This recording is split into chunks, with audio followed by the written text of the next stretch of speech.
6. John the Baptist was Jesus' sort of prophet. When Jesus went to be baptized by John, it was clearly understood that from then on baptism would be something that only God could perform, namely a fire or spirit baptism that would fall upon individuals without the intermediary work of priests and religious institutions.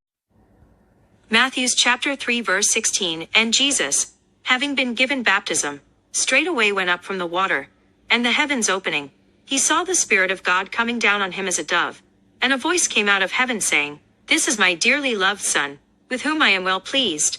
7. Similarly, the Last Supper, when Jesus broke bread with his disciples, was a simple meal in an upper room, more akin to a house church than some organized temple event.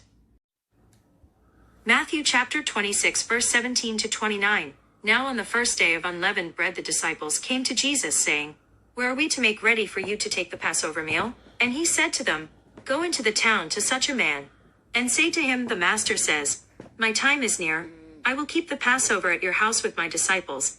And the disciples did as Jesus had said to them.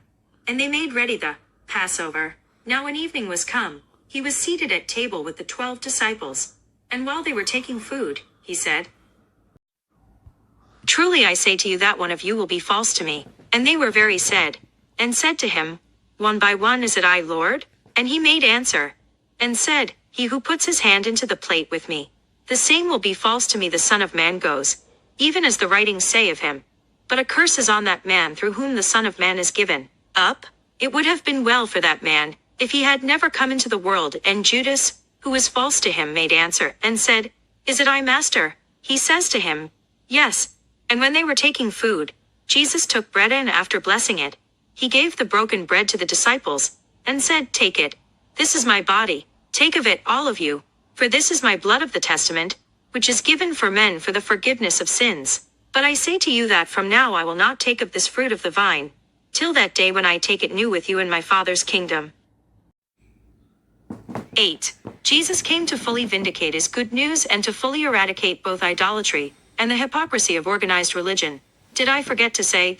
The good news is that God's way is at hand doable, and should become normal human behavior universally. This revolution required that Jesus attack the temple and incur the wrath of religious leaders, also that he refused to bow down to the Roman state. Jesus offers no simple moral solutions to problems that can only be solved by a massive change. He cuts to the chase, and says we need a new spirit and that only Abba can give it to us. He eliminated the middleman. 9. Jesus did not merely suffer and die at the hands of religion and state.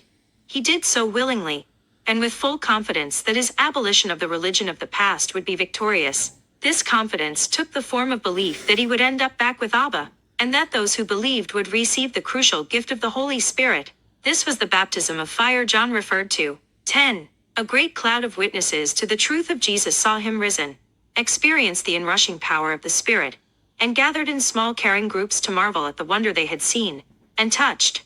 They sang and prayed and shared all things in common.